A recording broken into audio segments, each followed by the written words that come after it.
प्रणाम जो शब्द है अपने आप में ही एक, वो कहते हैं ना, अंदर में जो होगा वो बाहर निकलेगा। प्रणाम शब्द ही एक ऐसा शब्द है जिसमें संपूर्ण विश्व की जो सनातन जो परंपरा है वो उसमें समाहित है, जिसमें संस्कार और संस्कृति है।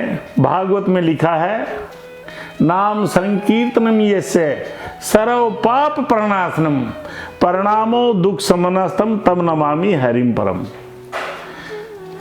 जो भगवान का नाम लेता है उसके दुखों की निवृत्ति होती है, पर उसमें कंडीशन क्या है?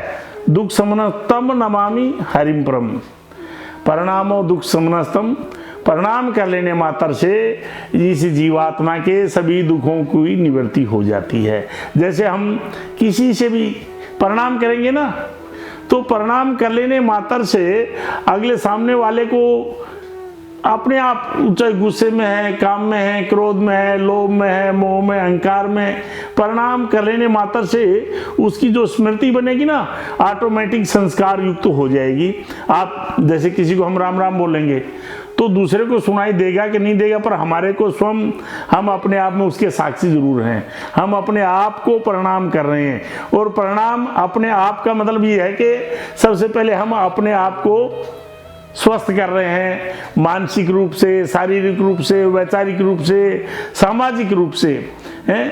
तो ये जो प्रणाम शब्द निकाला है ये बहुत ही सुलझे हुए, और उसके ऊपर बहुत मंथन हुआ होगा, बहुत बुद्धिजीवियों ने बुद्धि लगाई होगी, तब जाके वो करमवीर जी महाराज जैसे महापुरुष के अंदर में वो प्रेरणा हुई होगी कि भाई ऐसा करें, अपने इस दुनिया को कुछ न कुछ देना है? देंगे तो क्या देंगे? संस्कार देंगे। हम अपनी सनातन जो हमारी संस्कृति है, जो हमारे सनातन संस्कार हैं, जिसमें पूरी प्रकृति की पूजा है, उसमें आयुर्वेद भी है, योग भी है, और हमारा एक आचार जो विचार जो आज युवा पीढ़ी जिससे भटक गया, उससे भी ऑटोमेटिक अंतःकरण में अपने आप को जिज्ञासा होगी कि हम जिस चीज से जुड़ रहे हैं और जिस चीज के अंदर लगे हुए हैं उसमें हमारे अपने अंदर ही एक ऊर्जा और ताकत आएगी। प्रणाम कर लेने का मतलब यह है कि मैंने बहुत बड़ा एक काम किया, जैसे हम अपने, और प्रणाम ही इस दुनिया का सारे में आधार बता दूं, हमारी जो सनातन संस्कृति है उसमें अभिवादनशीलस्य नित्य वर्धोपसेविने चत्वारि तस्य वर्धन्ते आयुर्विद्या यशो बलम। जो आदमी अपने बड़ों को प्रणाम करता है, प्रातः काल उठ के रघुनाथा, माता पिता गुरु नामई माथा।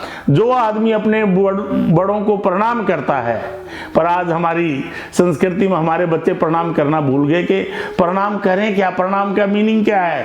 प्रणाम का मीनिंग होता है दोनों हाथों से दोनों पैर के अंगूठे छूना।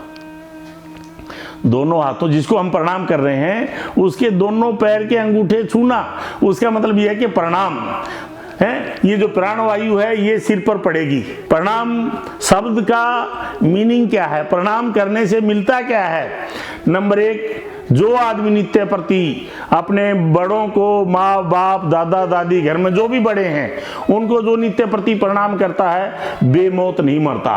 एक्सीडेंट से नहीं मरेगा, फांसी खा के नहीं मरेगा, जहर खा के नहीं मरेगा, रेल के नीचे कट के नहीं मरेगा, डूब के नहीं मरेगा, गोली से नहीं मरेगा, और हार्ट अटैक होके नहीं मरेगा, कैंसर से नहीं मरेगा, टाइम से पहले नहीं मरेगा।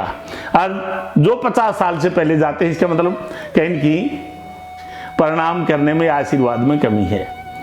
नंबर एक तो प्रणाम का शब्द दीर्घायु होता है। जो आदमी प्रणाम करता है वो आदमी कभी गरीब नहीं होता, उसके जीवन में कभी ऐसी स्थिति नहीं आती कि वो गरीब हो जाए। ऐसा आदमी पैसे वाला होता है। मैं कह रहा हूं कोई रिक्शा वाला भी यदि नित्य प्रति अपने बड़ों को प्रणाम करे तो भी पैसे वाला हो जाएगा, क्योंकि वो देना परमात्मा ने है और हमारे अंदर वो परमात्मा विराजमान है। जब कोई प्रणाम करेगा तो ऑटोमेटिक उसका पूरा शरीर झुक जाएगा, और पूरा शरीर, देखो हमारे जो सनातन ग्रंथों में भी प्रणाम का मातम बहुत लिखा गणेश जी ने माँ बाप की परिक्रमा की और प्रणाम करके बैठ गया। बोला संसार में सबसे पहले पूजा किसकी हो? तो गणेश जी की हो। तो गणेश जी ने प्रणाम किया और बैठ गया, बोला बस। तो सबसे पहले पूजा का अधिकारी हुआ। प्रणाम महाभारत के युद्ध में भी जो उसका जो रिजल्ट निकला, वो रिजल्ट निकला प्रणाम का, और प्रणाम करने से महाभारत का युद्ध कौरवों की हार हुई और पांडवों ने जीत लिया।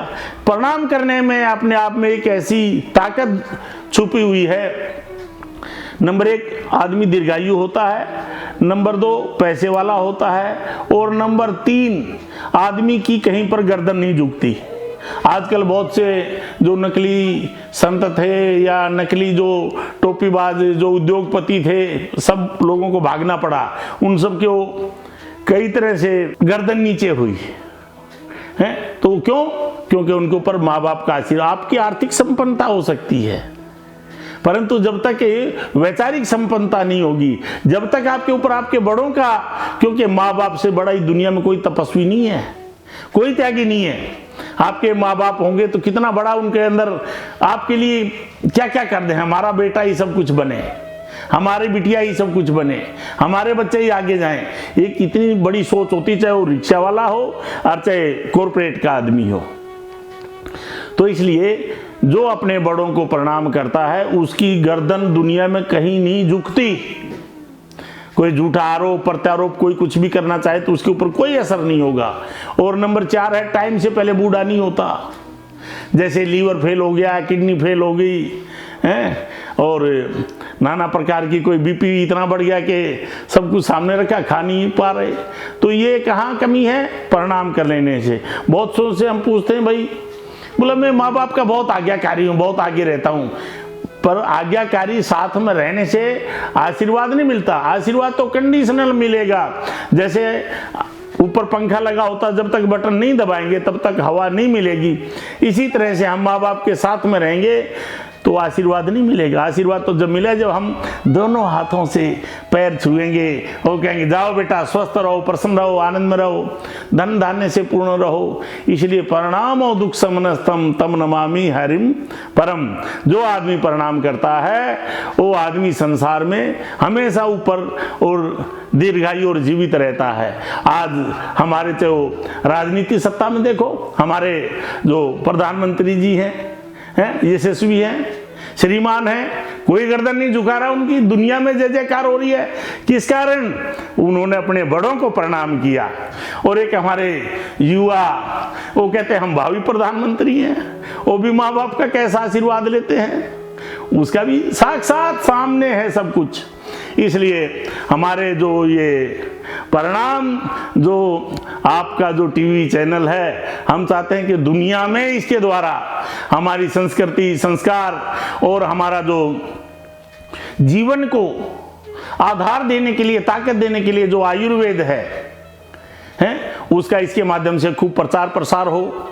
और हमारे जो करमवीर जी पुराने रामदेव जी के साथी रहे हैं, तो वो भी उनकी भी जो धर्म ध्वजा योग के द्वारा, प्राणायाम के द्वारा, मैं गया था बीच में पुरका जी अपना योग आश्रम में, तो वहाँ पर भी वैदिक बच्चे वैदिक शिक्षा ग्रहण कर रहे हैं और जड़ी बूटियाँ खुद अपने वहीं पर उगा करके, वो भी गौशाला है, सब काम कर रहे हैं। तो इसलिए इसी तरह से उनके लिए भी खूब मंगल कामना माँ भगवती गंगा मैया से प्रार्थना है, वो भी खूब स्वस्थ। और इसी तरह ये जो हमारी जो संस्कारों की, जो धर्म की जो ध्वजा है, उसको इसी तरह से पूरी दुनिया में एक नई दिशा और नई क्रांति देने का काम करें। उनके लिए भी खूब खूब मंगल कामना।